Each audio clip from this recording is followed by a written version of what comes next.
business owners likely will have only one shot to sell a business. Most don't understand what drives value and how buyers look at a business. Until now. Welcome to the How to Sell a Business podcast, where every week we talk to the subject matter experts, advisors, and those around the deal table about how to sell at maximum value. Every business will go to sell one day. It's only a matter of when. We're glad you're here. The podcast starts now.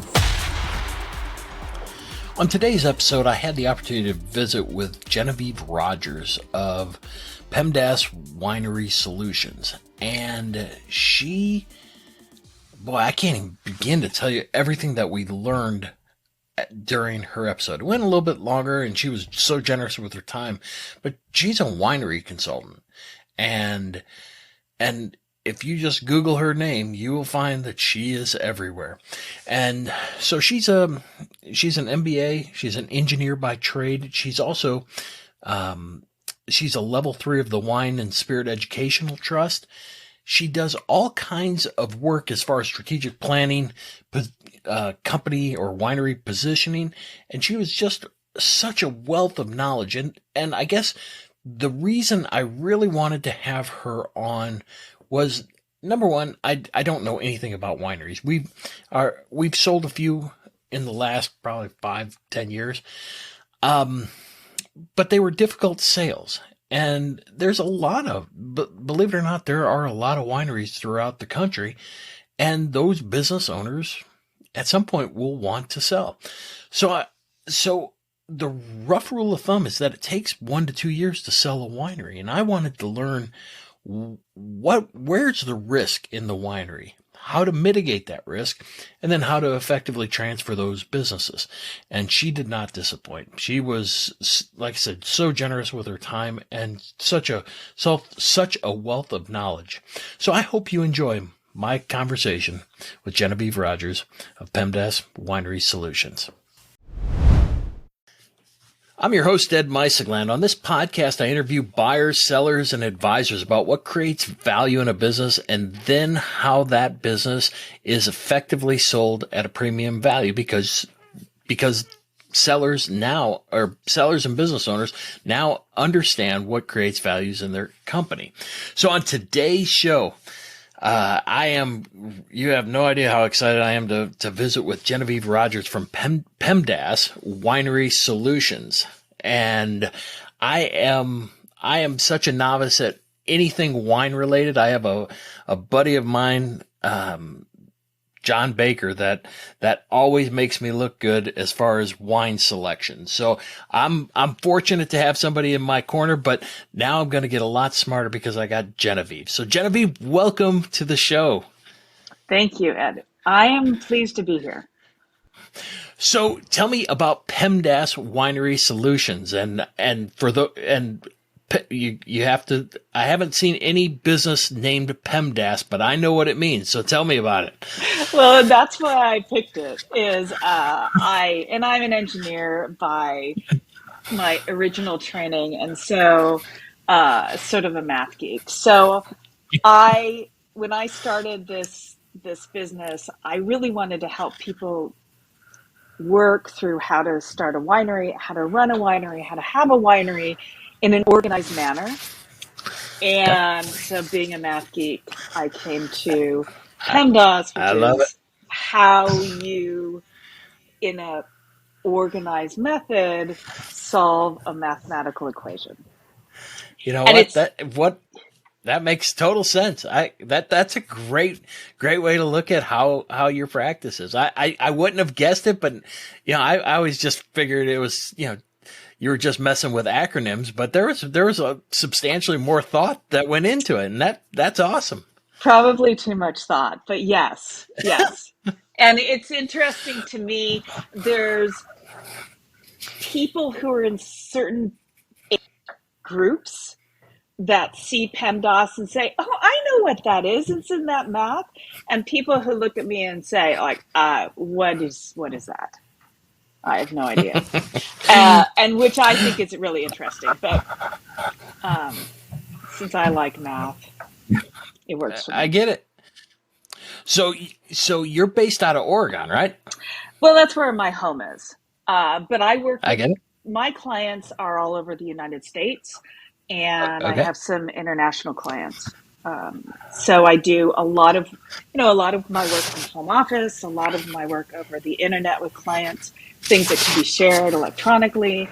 And Mhm. then I do winemaking consulting on site for clients. And so then I travel and I'll be at the winery. Well, awesome. So I'll apologize in advance for some of the silly questions that I'm certain I'm going to ask. That probably would be rudimentary to folks like you. So I appreciate the latitude. But the first thing that I guess we should talk about is that there's differences in wineries. Like you were talking about case thresholds. Like there's the larger operations versus the smaller operations. And I think the people that listen to this podcast are probably more geared to the smaller side, but can you talk about, because there are some substantial differences, right? Other than volume. There are some really big differences, and it's almost like being in two different industries. And and people can think about it in like the difference between your local hardware store and Home Depot. And that's Okay. kind of where the winery is. So you have some really, really big players in the United States and across the world that make millions of cases of wine. But most of the wineries in the world, most of the wineries in the United States are making less than 5,000 cases of wine annually. So what Really? you see in the stores, and if you're going to grocery stores, you're seeing primarily the big wineries, really big million cases annually of wineries.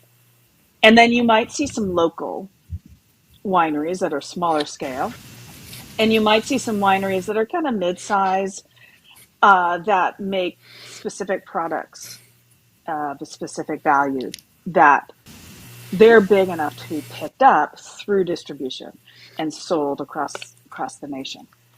But the majority of wineries are really fairly small, under 10,000 cases, and wineries that are like family owned, they're small. Sure. So their cost basis is very, very different. And the way they sell wine is very different. Because their cost basis is so different, then selling through the distribution market is is taking their margin and cutting it at least in half. Oh, And oh, okay. so that becomes a real boundary for small business, for small wineries, is like, can I take when I have a higher cost I, basis, am I going to be able to sell it at half oh, I to get it. sell it through distribution? So it sets up really Sure. almost two different Hmm. industries. Yeah. So that explains a little bit about why you see all of these small operations having, you know, what's the best way to put it? Like on site, I don't want to say tourism type winery, but it seems as though that is more so why they do it, because that's how they get the distribution as opposed to going through your normal distribution chain, right? That's Is that correct. fair to say? And really, if you look at what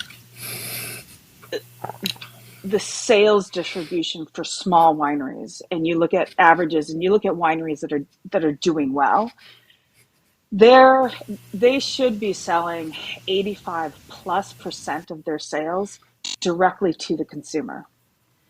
So Oh, you're either well, doing it through your yeah, tasting room, you're doing it through yep. your wine club, you're doing it through your website. That's your direct to consumer market. And for small wineries, like if you're under 20,000 cases, the vast majority of your sales should be I get. through those markets. So then you need a tasting room, somewhere where you connect with customers. If I you're a got it. huge winery, there's not a whole lot of value in that for you. I get it. Well, and now that totally makes sense. One of the things that I guess, can you take me from cradle to grave? So we start with grapes and then we end with a bottle of wine in the consumer's hand. What is the mechanics of all of that from a high level? You don't have to get too far in the weeds. But I know you work with startups. I do work with startups. So there's, I like to say that there's 3 different types of people in a winery. The first type of person is a farmer. So you're going to grow grapes, and grapes are a perennial. They're a lot more like having an orchard than other types of fruit, because you'll plant for the next 25 years. That plant's going to grow for 25 years, if not more. So it's a real dedication to the land, to that crop, to those individual plants. And you want a good winery that has its own grapes. You don't have to, but a good winery that has its own grapes is growing grapes that work with that climate and those soils, and that produce a wine that customers like. And you have to do all of those things. So grapes are kind of a weed. They'll grow anywhere. But what you need is you need a grape that will grow well, that will give you volume and quality in which to make a product that people are going to like at the price point that you need to sell it for. Okay. You have to do all of those. Can I ask you a question about? Can I ask you about the grapes? Sure. So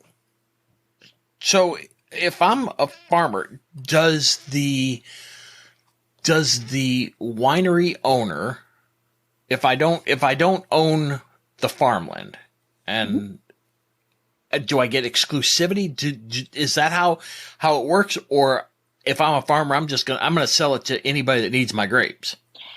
Most wineries have contracts with farmers.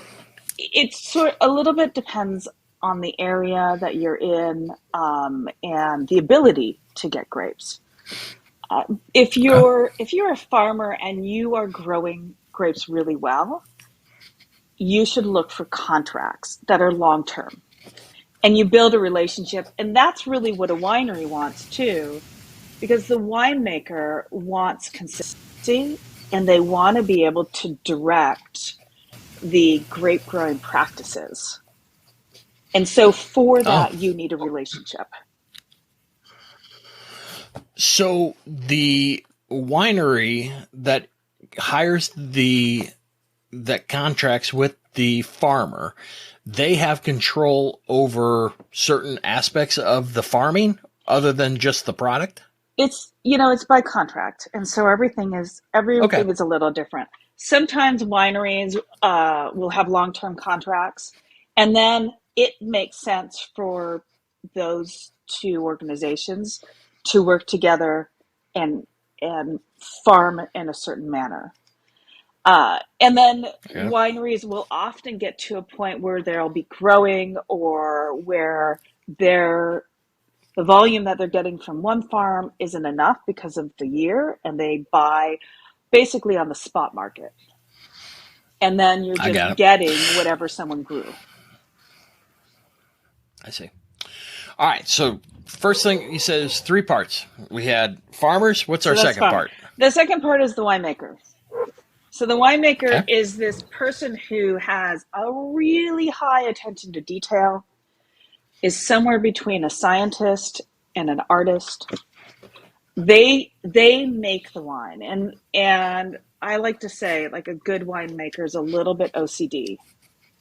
There's a lot of attention to how the wine is made on a daily, hourly basis. And you want someone who's really methodical. And so that person is going to bridge the two parts. They will direct some of the growing to get the raw product that meets their quality standards and their chemistry that they're looking for. And then they work with the sales, which is the third person, to make a wine that's going to match what's being sold. Got it. So, go ahead. And so the winemaker is going to get the grapes in. They process it through the harvest. You ferment it. There's different processes during fermentation, and then you press it and you put it into tanks or barrels to age it. And then you bottle it, and bottling then goes to this third person who is the sales management person. Got it. So on the scientist or the chemist, how hard is it to find somebody that does that? Is that just somebody you hire, or is that typically the owner? Yes. For small wineries, it is typically the owner. And the owner either has that background. I see a lot of first-time owners that have backgrounds in engineering. So the owner either has that background or they go out and get that. How do you get it? Well, there are programs around the country that teach winemaking to adults who have already graduated. So Cornell has a program, Penn State has a program, University California Davis has a program, San Luis Obispo. There's a whole bunch of programs around the country where you can take online or in-person classes as a professional already. And so but go ahead. And you get a certification. Finish your thought. You get a certification in winemaking. And that gives you enough knowledge to produce a commercial grade wine, huh? I wouldn't have known that. Yeah, well, and you can go the route. I mean, that's sort of the route I took. I have an engineering degree. I have an MBA. When my family started a winery, nobody had ever made wine.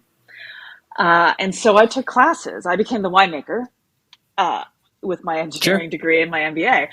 And I took classes and I worked with a consultant or a couple of consultants. Okay. And so I got it. So I was learning, but also I was, the consultant would say, okay, do this today. And I would go and do that. But then I was learning at the same time. So you can do both. You can do one or the other. It really depends on your temperament and how much work you want to put into it. Because there is a lot that you need to know to make wine well. Or you can hire somebody. And that's what I was getting at, is that it seems like the astute wine people in my life, they are always talking about different things about the wine. And so when we're talking about chemistry and stuff, I'm sitting here going, okay, how do I learn this over, online, in order to be able to produce something in a manner that is, attractive to the consumer. You know what I mean? Yeah. But I mean, it makes sense. So you worked with somebody and that's probably what other people do too. And I do it. It's one of the things that I do, is I come to wineries and I train people to take over my job, basically. And so, while I'm not there, they're doing the work. We're talking. I'm saying, do this, they do that, but they're also learning intensely on why this is happening, so that they can then take. I thought it was so much. Yeah, I thought it was so much more about tasting and tailoring it based on a kind of a palette that you were going for. Well, and there is, and that it is too. Okay. Yeah. So Okay. that's So, why I said it's, so how do we do that? yeah, so it's science and art, because I get it. you Okay. can't do it straight on the chemistry. So when the Got it. wine is made usually during fermentation is really when the wine is made. And Uh, that's a couple weeks. yeah. And during that Okay. time, so if I'm making wine and I'm at a winery, I will taste every single tank, barrel, lot in the winery at least once a day, if not twice a day, if not 3 times a day.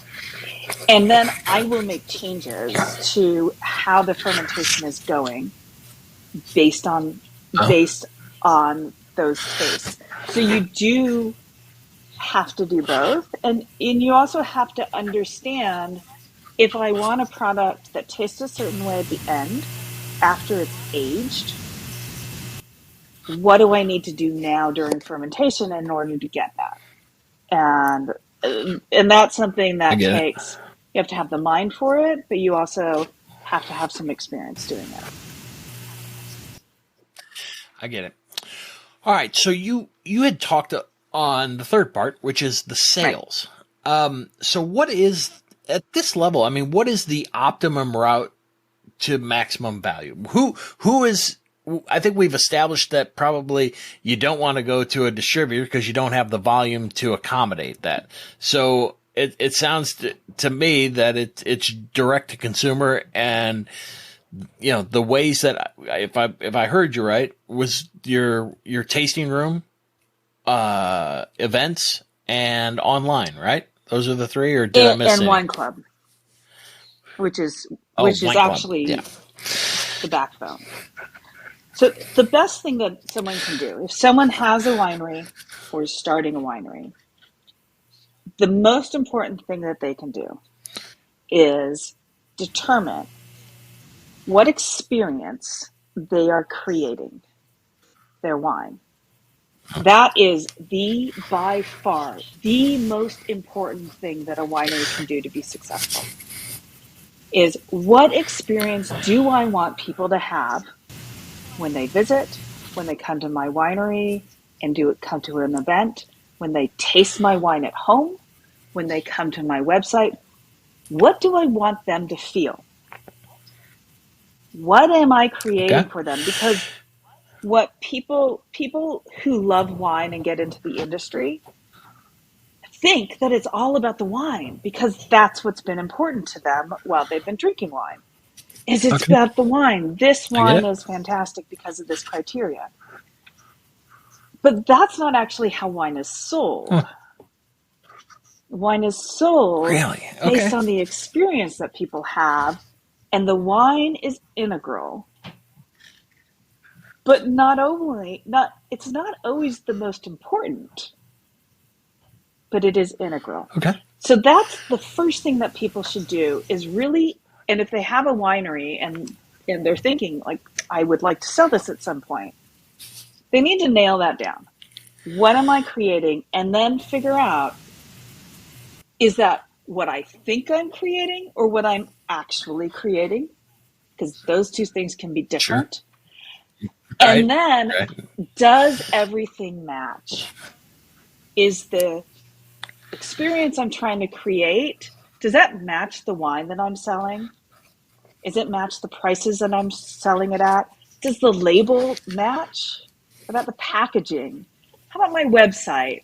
And when people call me on the phone, is it all consistent? So, but when you're making wine, when you're sub 20,000 cases, is it cases or Cases. yeah, It'd be cases? cases. So yeah, so how does? I mean, I follow what you're saying. What I'm trying to reconcile with is, can they, can they create that brand consistency that you're talking about? And again, it's back to the wine. So you have a great product, and so how do I make everything downstream tie together. You know what I mean? And I'm certain that's the trick in your industry is, if they knew, you wouldn't have a job, Yes. so This is true. And this is why I get myself out of a job. How I do teach people how to do this. So Yeah. you start first with the experience and what you want people to, what do you want people to have? So there's a winery in Napa called Opus One. And I use it because lots of people know it. They make a single wine, one wine a year, period. Okay. They tell you this is a singular wine. It's part of their vision statement is it's a singular wine that transcends generations. That's their vision statement. So that's what they do. So if you imagine in your head, okay, well, what does that look like? The place is going to be something you remember. You're going to look at that building and go, oh, that's it. That looks like an homage to wine. That looks like a wine museum where the best wines would be stored, right? Then your price is going to match that. So that's not a $20 bottle of wine. That's a $300, $400 bottle of wine. So they do a really good job, and that's why I use them, is because everything matches. So but it doesn't have to be the best of the best. You can have a place where families come. Families come and they have a great time together. Well, what does that look like for a wine? It's going to be a lower price point. You're going to have a bigger breadth of wine. Some of it will probably be sweeter off dry. You're going to have whites and reds. Mm-hmm. That's kind of how you progress through this. I got it. And I think that's where business owners get themselves in trouble is they're looking at volume rather than playing the long game and get the experience down and the money and the profit will follow. That totally makes sense. And part of the thing is something that you kind of maybe didn't realize you were alluding to at the beginning. Most consumers don't really know a lot about wine. Like, you're not unusual. Most consumers don't know a lot about wine. They like what they like. They've tasted a wine, it tastes good to them. That's what they know. And so when you think about it in that manner, it's really not as much about the wine itself because people don't know a lot about the wine. What they know is that they had a good time. Everybody enjoyed themselves. Yep. And or someone that they know recommended this. They probably drank it together. Right. And so wine, especially for small wineries, really need to get out of, and this is hard because I'm a winemaker, you really need to get out of this idea that it's all about the wine because it's not. Okay. That's great advice.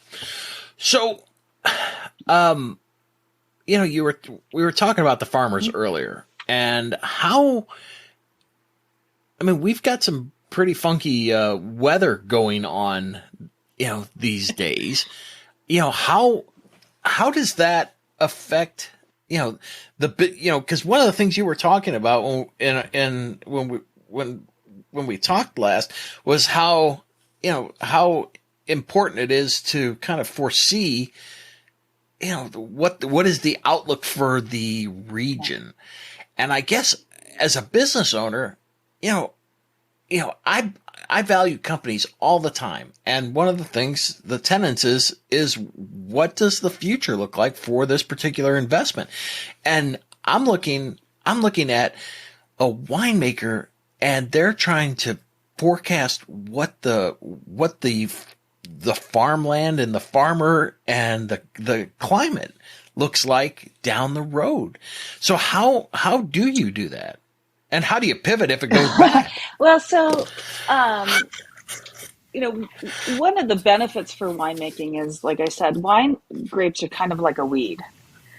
They they will Okay. do well in a climate range. So Okay. so but you do want to target the varieties that is going to do better in your climate range. And there's a lot of them. And Okay. then and part of it is you go to your if you're in the United States, you go to your extension program, which works with agricultural and farms, and you say to them, "What's growing in my state?" And you work to make sure that the land is going to be good for grapes and that you pick the I right get it. grapes for it. And then there is some looking forward, and it depends on how much risk you want to take. If you plant a grape right now, you'll get a good crop in 5 years. The climate's probably not going to change substantially in that 5 years to make this grape non-viable. It's still going to be viable. It will still be viable in 10 years. There might be a grape that's kind of on the edge of your climate that you may take a risk on and say, I'm going to plant that now because I can see what's been happening with the climate in my region, and this is going to be really good in 10 years. That's that's a risk, and it depends on how risk Right. averse you are. Well, and that's what I was we were talking, as it was a question I was going to ask that a little down the road was, it takes, especially in selling wineries. I mean, you're talking 1-2 years to sell it, to find the right buyer and to sell it. And then on top of it, trying to see into the crystal ball what my crops are going to look like or what my grapes are going to look like, 5, 10, 15 years down the road. And I guess my question is, how do I lock in the farmer? Do contracts go out that far, or are they 1 year and then 1 year renewables? You know what I mean? Contracts are all over the map. And contracts in Okay. the Midwest are very different than contracts in California, where 85% of the wine in the United I get States it. is made. So what Right. is common is a multi-year contract that is more like 4 or 5 years, or a 1 year renewable contract. Okay. And Okay. and the contracts are with the business, but there's a lot of contracts that are really with the owners. So if you're purchasing a Okay. winery that doesn't have its own grapes, you want to talk to their grape sources and get a feel for, Okay. do I want to work with these people? Are they going to give me the quality that I need? Are they going to give me the volume that I need so I can be consistent and have a consistent cash flow? So why wouldn't someone do that? I mean, why would, if I'm a buyer and you're a seller and I meet your, your farmer and I like him or her and we kind of get along. Why wouldn't they want to do business with me? I mean, is it all economic No, or it's not. It's because not we all were talking economics. about I know this it's the not. other day about goodwill. Yeah, and I, it's Yeah. hard for me to answer that question because I've seen vineyard owners that say, I want a 5 year contract, and let's write out how we're going to value the crop so that it's reasonable for everyone. I want to do Mm-hmm. that, and I want you to take all of my crop, like everything I grow. I want you to Okay. take. And then I've seen some You, growers who yep. say, I want like 5 buyers every year. I don't want one buyer because I don't trust that they're going to do right by me every year. And so it's very individual. I get it. And Okay. part of it also depends on where you're located and what experience Mm-hmm. those growers have makes a big difference too. And when I say experience, I mean experience working with wineries. Yeah. I follow you. Well, like I said, it's one of those things of boy, everything is sizing up risk, and the prospect of losing your supplier, because again, it's back to I guess my question then becomes, does the farmer have the leverage over the business owner or the winemaker? Who has leverage in that equation? It depends on the scarcity, really. If you're the only grower, that makes sense. Then you're the only grower. You're the only game in town. If you're one of 50, then it doesn't. So that's where it really starts to make a difference. And then it's personality. You're working with people, and it's getting a good mix that both people work together. Okay. So what do typical owners look like these days? What's an owner of a winery look like? For a small winery?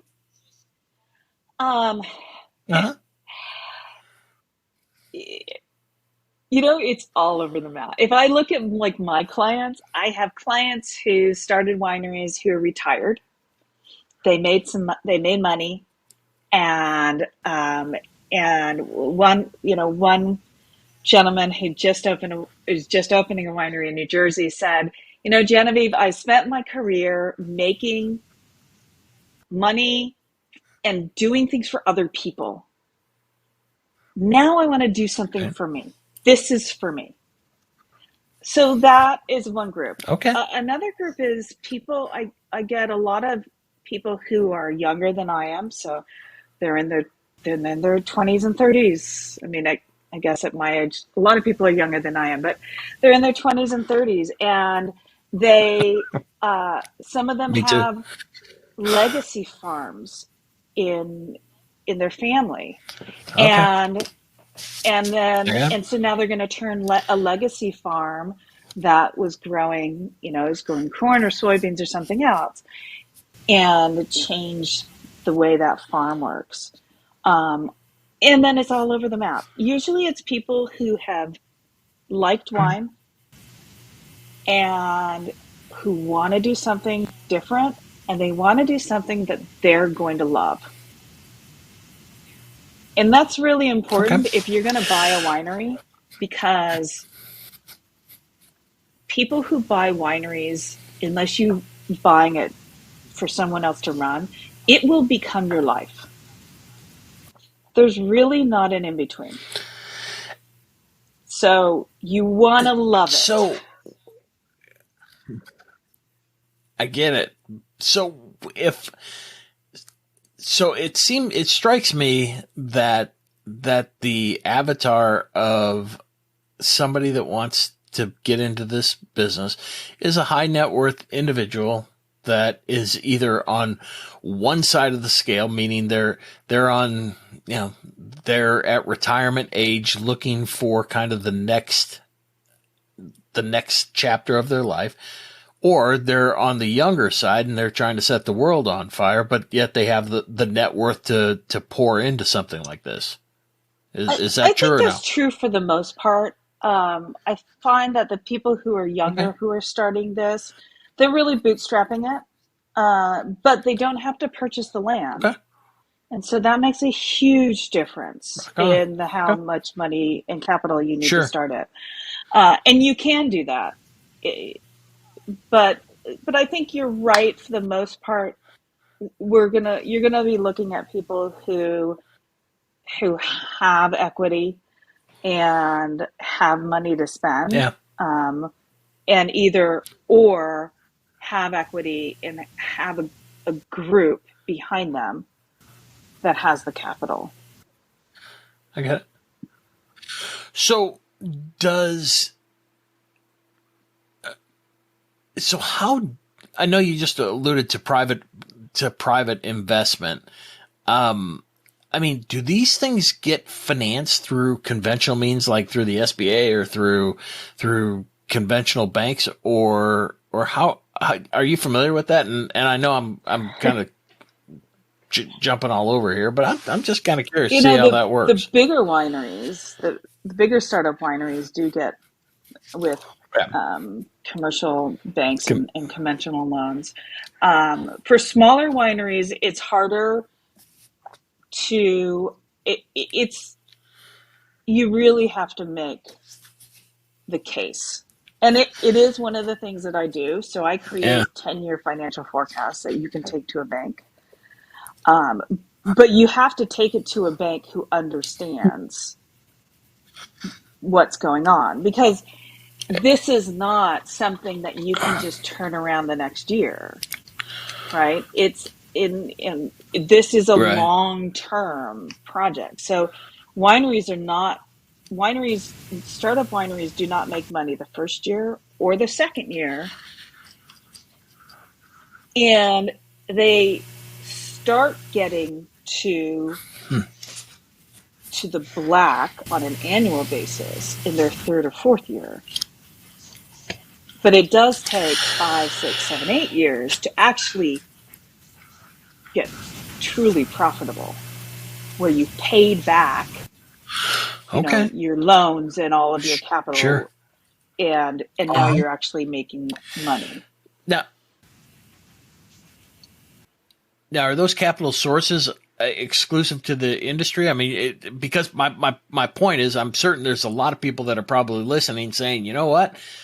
If I get a buyer, I'm going to call Genevieve because she knows where the capital is, that I have lenders that specialize or understand this industry and the risk profile. There are lenders that specify, that do, like, it is, let me just say, it's not my forte.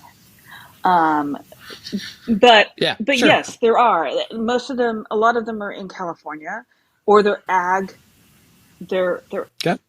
ag-based banks. You can qualify for SBA loans. It's sort of a hard sell, but you can do it. And I've worked with the SBA. But you really, when you're, and you probably have had this experience, like when someone's trying to get funding for a project, you're going to be looking, if you're buying a winery, first you're looking at their cash flows.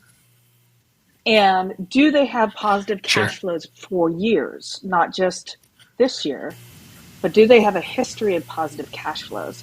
That goes a long way to a buyer saying, or a lender saying, yeah, I'll lend that to you because I'm looking at their years of positive cash flow. If you're starting up, that's a more difficult sell. Yeah. Sure. It always is. I get it. I'm bumping up on time. Do you have time for a few more questions?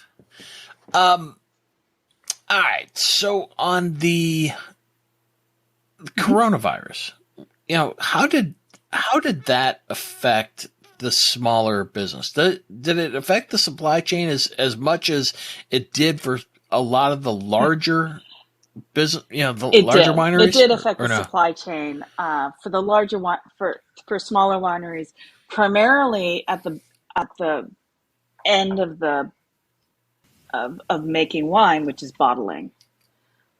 Small wineries have and continue to have a very difficult time getting bottles, and that's been a problem. Yes, really? And it's been a really, really substantial problem that is ongoing, because what is happening in the Ukraine is affecting the cost of energy in Europe, where a lot of the bottles are made, and bottle making is high energy usage.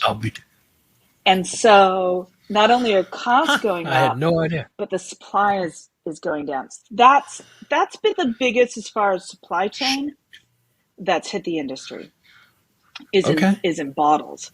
The pandemic affected the industry differently in that it closed a lot of tasting rooms. and the ability for people to come in to your tasting room. Oh, And sure. so wineries had to pivot, and the wineries that did well did pivot. They kept in touch with all their consumers. They worked their wine club. They worked online sales and classes and meet the winemaker, and they did all that. And the industry in the United States actually grew through the pandemic.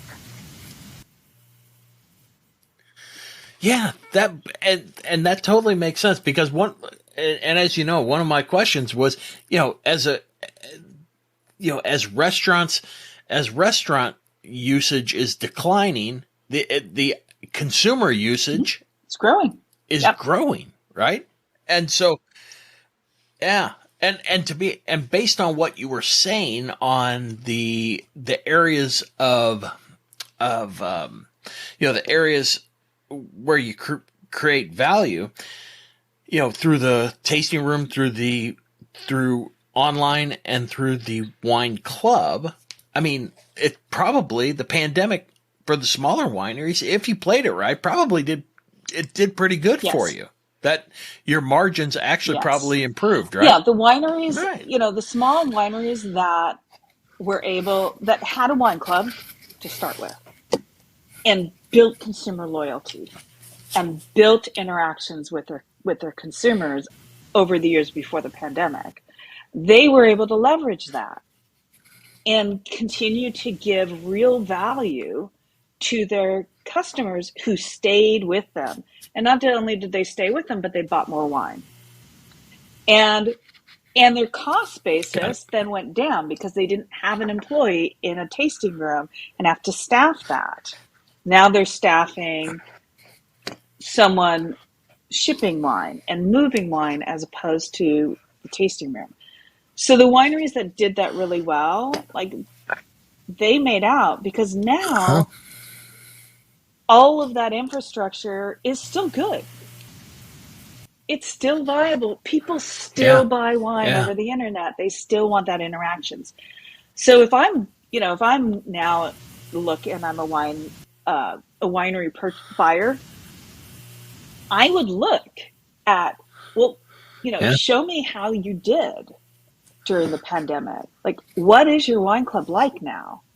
How are your interactions? Because those have real value. But conversely, if I'm the buyer and I'm saying, "Oh, you didn't capitalize on the wine club, you didn't capitalize on the online," from a buyer standpoint, am I not sitting there saying, "Wow, I have a tremendous opportunity to take advantage of something you didn't"? Or has that ship already passed? It has not passed. That opportunity is always there. And really, from a buyer point of view, then what you would do is you would look at, and they say, a wine club is based on the brand. The value of the wine club is okay. How you value how you value the brand. And so, if they haven't done that, then the value of the brand, which is this, what we call this goodwill amorphous value that we put on when we're selling something, that declines. And most likely you're going to come out with a new brand and do something else. So it does give you that opportunity, but your starting point though is then lower from a sales perspective. Right. No, I but if I'm the seller, you know what? I didn't take advantage. I chose not to do what. Yeah, maybe I wasn't aware of what to do, but nevertheless, I mean, that's where the value is. And you talked about this a little bit when we originally talked. Was this is the goodwill component tends to erode very quickly, meaning that you've got inventory, you've got the equipment, and now you have what we're talking about is goodwill. And then goodwill separates into personal goodwill, or the branding, and then you have corporate goodwill is the earnings that you can forecast. So where I was going with this is I'm curious to know if if you're coaching a seller, how do I sell that I have that goodwill? Because the equipment is Right. what it is, you know. How do I demonstrate that I do have the goodwill? So I know you said, yeah, I'm certain it's mailing list, wine club, but I mean, what other things am I? How am I going to withstand the scrutiny of a buyer? Well, how would you coach a seller in that So scenario? for the goodwill, you're looking at a couple of things. One, you're looking at the wine club, which uh, which is going to Okay. which is an annual income that is really easy to forecast and put a value on. Okay. Okay. So that's a big piece. And that's probably going to be a significant portion where you say, look, I've got this value because I have a wine club and it's this size. Another thing that you're going to look at is how many people walk through your door. And if you're going to sell your winery, you should be counting those people. And literally telling every single person who walks through your door, because there's lots of potential sale. And as a winery consultant, I can tell you what that potential sale is. There's a real value to how many people walk through your door. You may take advantage of it or you may not, but I think that's a piece of the goodwill, and that has to do partly with your location, partly with your marketing, how you're branded, how people know you. So those would be the two biggest things that I would say, like, maximize your value of those two things, because you can really sell those, and those are that goodwill value. I got it. What do buyers look like? I mean, I know we said here's what a seller looks like. We've got our, we're on both sides of the spectrum. So buyers these days, is it the same avatar, or are you seeing, I guess the first question is, are you seeing wineries sell? And two, who's doing the buying? So small wineries, the reality is most small wineries don't actually sell well. And you talked about this, like, it takes a couple of years. Okay. Most small wineries don't actually sell well. And most of them just close. They Because of what? haven't done. They're not. They don't have these cash flows, right? They haven't done. Either they don't know how, or they were not able to for whatever reason. They don't have this, and so their brand, the winery brand, doesn't have a lot of value. Now, their property has value. The buildings have value. Their equipment may or may not have value. Unfortunately, a winery equipment, I was asked today by someone who's starting a winery, and he says, well, how long do I keep this? And I told him, I said, well, I can hear your children in the background. They're the ones who will replace this equipment that you're buying. That's the lifespan of equipment, and his children were young. So, so we were talking about, like, what does this person look like? People who are buying, so one, most wineries don't sell. That's just the reality. Most wineries close. The wineries that sell are selling to someone who wants this as a lifestyle, because it is a lifestyle. Yeah. You may be selling it to someone who has made money, who's been a real high achiever, like a lawyer or a surgeon or someone who's been in construction or building, and they've done something for a long period of time. They have equity and they have capital. Now they want to do something for them. And that's the kind of lifestyle that they want to lead. I get it. Like those really are the buyers. Okay. Back to the sellers though. If I engage you, and I have two questions that kind of go hand in hand.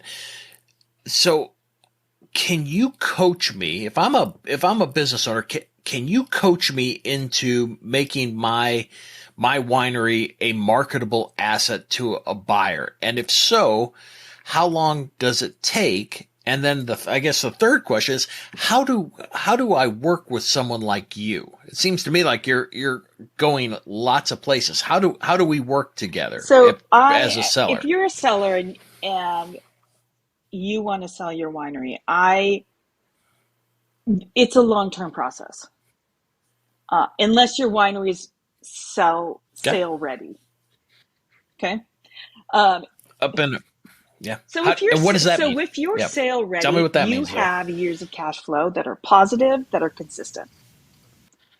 You can show that you have put in money to keeping up your equipment, to training your staff, to your facility. Like you have been doing ongoing maintenance and everything is in real working order.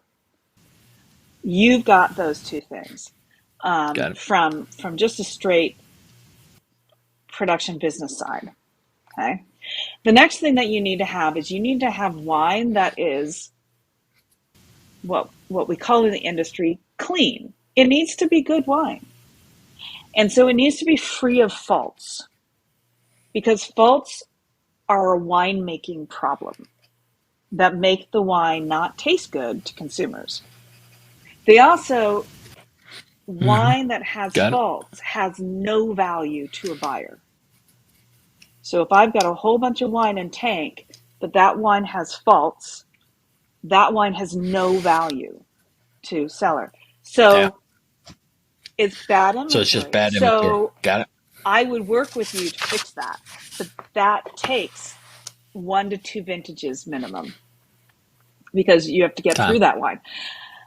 So you do those things and then work to build your wine club. What is a vintage? So that's okay. Sorry about that one. Grapes are harvested one time a year in the United States. We put the vintage, which is the year that you see on the bottle, is based on when we picked those grapes. Okay. So right now, the vintage that is in tanks in people's wineries is 2022. But what you're seeing coming out in the marketplace would be 2021 and 20. Okay? Got it. So it takes a while. That makes sense. Yeah, thanks. So if you want to get there, you've got to get through a couple of vintages, which is years, to get sale ready. Okay. Right. So I need a couple years with you to get sale ready. Okay. And during that time, you're going to work on faults. You're going to work on how to improve cash flow and how to shore up the online, the wine club and tasting. Right. And I do it at this level. It depends on what people need, but some of it I come on site. So I would come on site and we'd taste through all your wine, every single thing you have. And we would talk about what's going on, where you need to go, and how you get there. And then some of it is 1-hour sessions where we talk on the phone and you say, okay, Genevieve, this is what I've been doing. This is where I am. And I say, okay, well, here's your next steps. Like, this is where you need to concentrate. What questions do you have? How can I help you understand? And then you as the winery owner, you then have to execute. Got it. Okay. So I guess, and I always kind of conclude every podcast with, what is the one piece of advice that you would give that would have the most impact on somebody's business? And I'm assuming it's preparing, but I may be wrong. If you want to go into this industry or you're in this industry, If you've got a winery, you want to start a winery. The most important thing that you can do is fully understand, write down, and encompass what is the experience you're creating. How are you creating it with every single thing you do? That is, in this industry, that is going to be the most impactful for your business in the wine industry.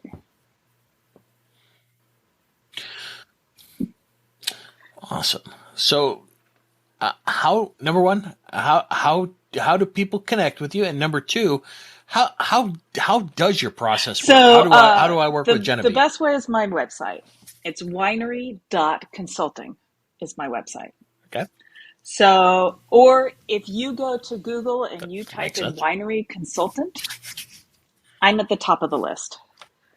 That is the easiest way to find me. And then you go on my contact page and and it sends me an email and says, Genevieve, here's what I've got. Let's connect. And then we set up a 1-hour phone call or video conference. And that's the way that usually 1 hour works, and people, they say, like, this is what I need. And we'll decide, like, am I the right person for you? Because it's important to me that we get the right fit. And then we go forward, and it depends on what you need. Sometimes people need hourly work. Sometimes they need me on site for a day, 2 days a week. I'm flexible in that. And then we go from there. Yeah. Okay, so you scope the work, and this is what I need. And you scope it. This is kind of the mechanics of and the deliverables. Yeah, and that's my background too. So with Genevieve, that's exactly what I do. It's like, here's my deliverables. Here's my here's the step of the project. This is how much it costs. Like, that's what I do. I get you. Well, Genevieve, I'm telling you, this will probably we're probably bumping up into 80 episodes, and I'm fairly versed at a lot of the things that I'm talking about, but you enlighten me so much about how this world works, and my buddy John is he's our wine guy. You were talking about the experience. He's the guy that no one knows what we're to drink other than him. And he hooks us up every time. And so I'm so grateful that you have now given me something to talk to him about because this is awesome. And I'm certain that our listeners have learned a lot because what a unique business. Everybody drinks a lot of wine. And to learn how this is made and the mechanics behind it, I hope we'll find some people that are willing to give it a go and get into this industry. So thanks for all your time. I know we went long, and I'm certainly grateful, that you were willing to. Well, it was a pleasure. Take a couple extra minutes with me. With you, and since I love what I do and I love the industry that I'm in, it's really easy to talk about it. Yeah. Well, you made it super easy for someone like me to understand it, and if I can understand it, others will too. So I have everything about you will be in the show notes. So don't hesitate. Those of you listening, don't hesitate to look to the show notes, because everything that we've talked about and more will be there. So, all right. Well, Genevieve, thank you so much. And I am so happy it was a pleasure, we finally got together. Very happy to be on your show. And it was fun. Right on. Thank you for joining us today on the How to Sell Your Business podcast. If you want more episodes packed with strategies to help sell your business for the maximum value, visit howtosellabusinesspodcast.com for tips and best practices to make your exit life-changing. Better yet, subscribe now so you never miss future episodes. This program is copyrighted by Miso Inc. All rights reserved.